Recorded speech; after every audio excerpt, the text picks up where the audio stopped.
That, my friends, is the free cash flow to equity.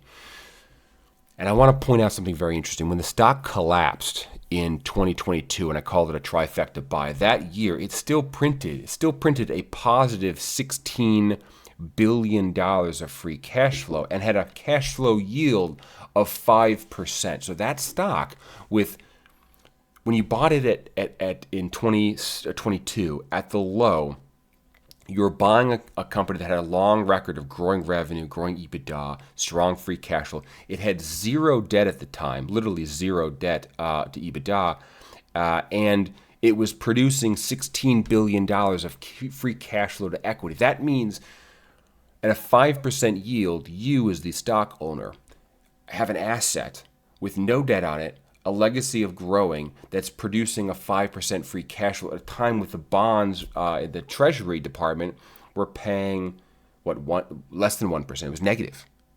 So you're buying a stock with a bond-like collateral position because there's no debt in front of you. You as the equity holder have first claim on the assets should they go bankrupt. In the meantime, you're collecting, fictitiously, it's not actually collecting, but it's a 5% yield on your money, which is phenomenal for a growth stock.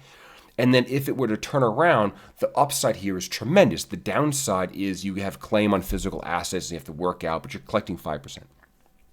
My point here is that in 22, the downside is much more limited than the upside was tremendous.